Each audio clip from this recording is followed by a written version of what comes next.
Oke, selamat datang di materi ke-8 dari rangkaian video kuliah MOOC UNER yang berjudul Merakit dan Mengaplikasikan Robot Terbang atau Drone untuk Pemula dengan menggunakan platform open source.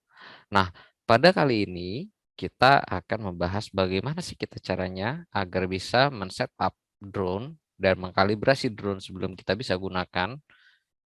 Dan pada kali ini seperti biasa kita menggunakan platform Ardu Pilot dan menggunakan hardware berupa Pixhawk.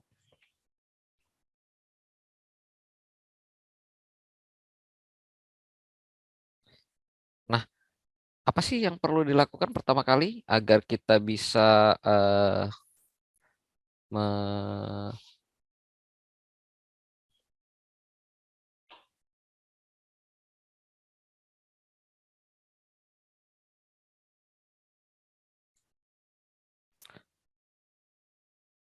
memulai dari sekarang?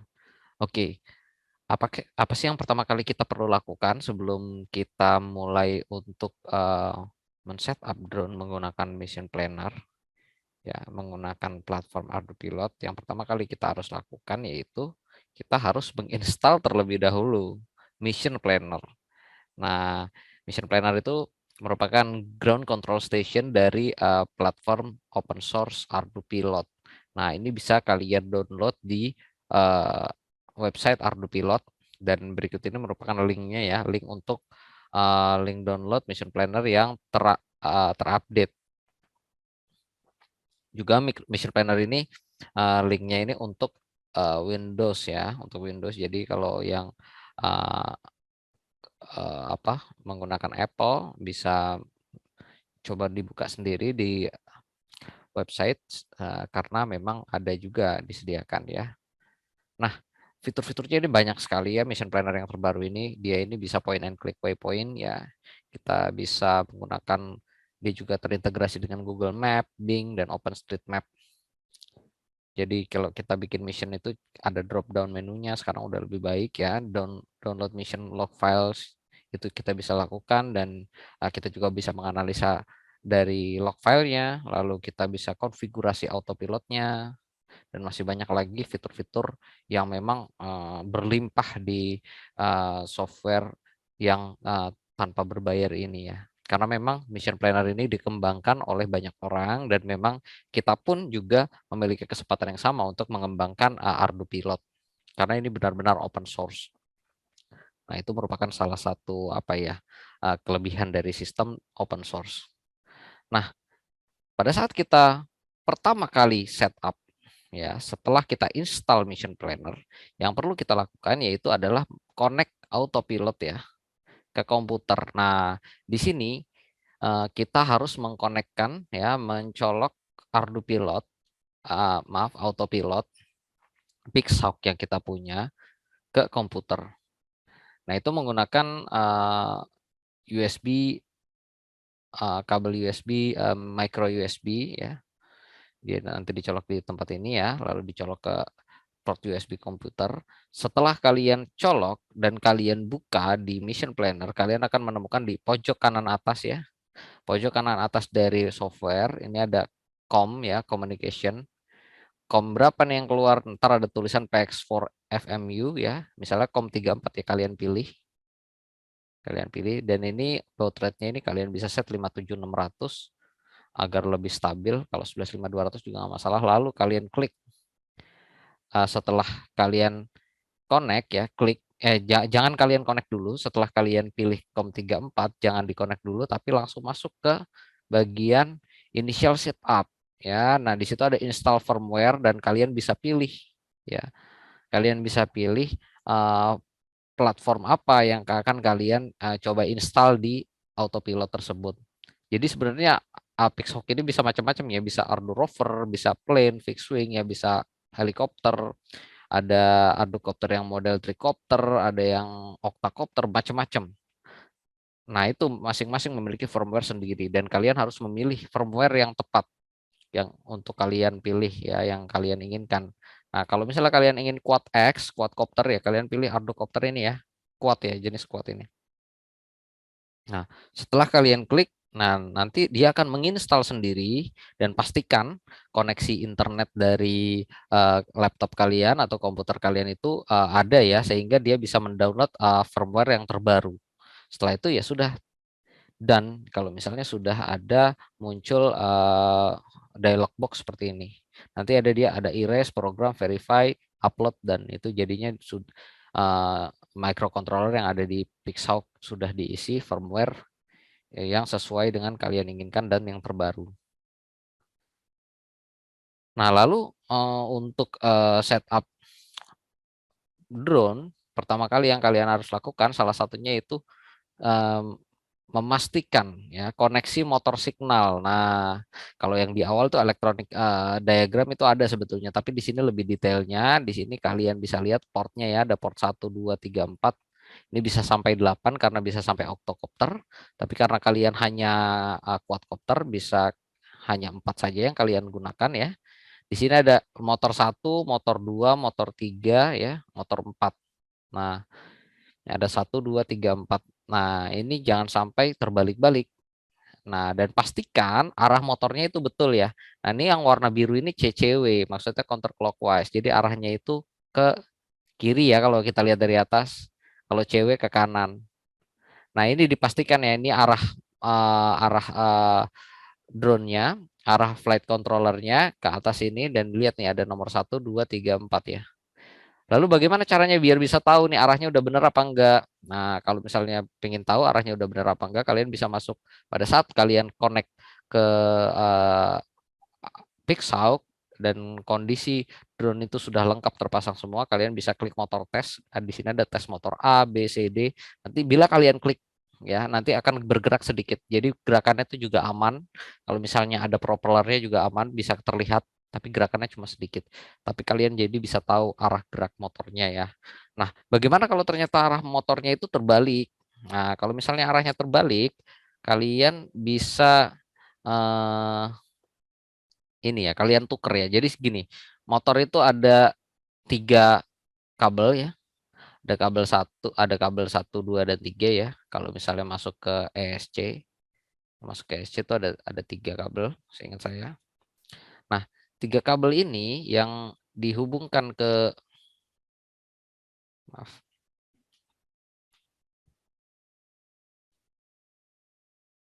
Nah, 3 kabel ini yang dihubungkan ke motor ya. Ini kan kalau ini motor misalnya ini ada 3 kabel ya. Nah, ini motor ya, gitu ya. Nah, ini kalian balik salah, bukan salah satu ya. Jadi ada 1, 2, dan 3. Nah, 3 koneksi seperti ini. Nah, nomor 1 dan 2 saja yang kalian tuker ya. Atau 2 dan 3 saja. Atau 1 dan 3 saja. Jadi hanya 2 dari 3 kabel yang kalian tuker. Jadi jangan sampai, jadi salah satu kabel tetap ya. Itu untuk apa? Untuk membalikan arah dari motor. Nah, biasanya itu kita pakai gold connector ya, di sini ya, antara motor dan ESC. Jadi ini gampang dicopot-copot. Nah, lalu yang perlu kita lakukan yaitu setup GPS Kompas. Nah, GPS Kompas ini dia jadi satu modulnya. Ya, disebutnya biasanya GPS aja sih, GPS modul. Karena dia udah include kompas. Nah, di sini ada dua uh, ada dua klaster kabel ya. Yang pertama kabel untuk GPS, yang kedua kabel I2C. I2C itu protokolnya dari si kompas ya. Yang GPS ini protokolnya dari si GPS. Nah, ini dipastikan ini tercolok dengan baik ya. Nah, ini sering terjadi masalah apabila colokannya ini enggak kurang kencang. Nah, yang terjadi apa? Kadang-kadang GPS itu tidak connect atau kompasnya itu ngaco. Dan kalau misalnya ingin ada 2 GPS, nah 2 GPS ini akan lebih baik lagi akurasinya. Karena apa? Adanya redundant sistem jadinya. Kalau misalnya ada 2 GPS berarti redundant dia namanya, redundant system. Nah, kalau misalnya dia redundant berarti ada cadangan. Apabila GPS 1 misalnya loss ya, loss atau tiba-tiba hilang sinyalnya dalam waktu singkat, GPS 2 akan mengcover ya, menutupi data yang loss Sehingga apa? Sehingga drone ini ya kalau misalnya dia jalan ya, datanya itu enggak, kadang-kadang kita mendapatkan drone ini pindah-pindah nih ke sini lalu ke kiri lagi, kanan kiri seperti itu ya. Dan kadang-kadang bisa tiba-tiba posisinya itu di 5 meter ya, 5 meter atau 10 meter dari titik yang awalnya padahal dia tidak bergerak sama sekali. Nah, itu karena ada data loss atau data yang tidak akurat pada waktu yang singkat. Nah, dengan adanya 2 GPS itu akan sangat membantu. Nah, di sini ada LED indikator ya. Kalau misalnya GPS-nya itu udah lock, dia itu warnanya flashing blue ya. Kalau misalnya 3D GPS lock-nya itu acquired. Nah, solid red itu kalau pada saat dihidupkan. Bagaimana posisi penempatannya? Nah, posisi penempatannya itu biasanya kita ada tiangnya ya. Nah, ini makanya ada tiang. Jadi dia tuh ada tiang. Nah, tiang gitu. Jadi ada kabelnya ke flight controllernya. Nah, ini kenapa dibutuh sesuatu seperti tiang seperti ini? Karena dia menjaga jaraknya dari motor. Nah, ini dipastikan ya, eh, jaraknya ya, jarak terhadap power line ya. Itu harus diperhatikan ini jarak terhadap power line. Karena apa? Karena di kompasnya ini itu kan mungkin masih menggunakan prinsip magnetik. Sementara kalau misalnya power line yang berarus itu menghasilkan medan magnet. Jadi bisa jadi mengganggu kompas ya dari si modul GPS ini. Dan juga agar jauh dari posisi motor. Nah, kenapa dia dipakaikan tiang seperti itu? Kadang-kadang dia banyak dijual di pasaran tiangnya itu bisa dilipat. Jadi pada saat tidak digunakan itu lebih aman ya. Nah, lalu ada selanjutnya kita harus melakukan yang disebut dengan accelerometer calibration. Nah, accelerometer calibration ini penting sekali sebelum kita melakukan penerbangan. Nah, itu ada di ini ya, ada di akselerasi accelerometer calibration ya di initial setup. Nah, kalian klik initial setup, lalu ada axle calibration. Nah, kalian di sini ada calibrate axle. Nah, accelerationnya kalian kalibrasi. Nah, pada saat diklik, nah ini kalian harus melakukan beberapa posisi ini pada drone-nya. Jadi ada pertama pastikan drone-nya level ya.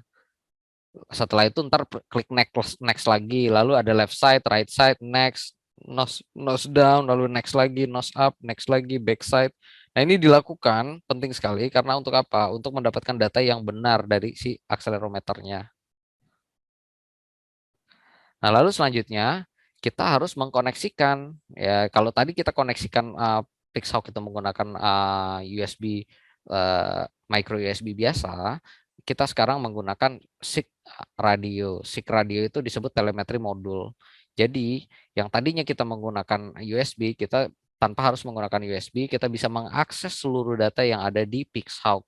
Seluruh data apa? Seluruh data penerbangan, seluruh data telemetri. Seperti apa? Seperti pitch, yaw, atau altitude, speed, dan macam-macam ya. Banyak banget ya sebetulnya parameter datanya. Nah, bila sudah terkonek, ini klik COM-nya yang muncul apa. Kalau misalnya COM-nya yang muncul COM 4 setelah dicolok, maka kalian bisa klik 57600 ya, agar bitrate-nya tidak terlalu besar. Lalu klik connect ya. Nah, bila udah muncul warna hijau seperti ini, berarti dia sudah terkoneksi. Nah, ini telemetri ini sangat-sangat berguna karena pada saat selama penerbangan kalian akan mendapatkan data posisi ya, data penerbangan, seluruh data penerbangan kalian bisa lihat seakan-akan berada di pesawat tersebut. Jadi datanya pun juga di Mission Planner itu mirip seperti pesawat pada umumnya ya.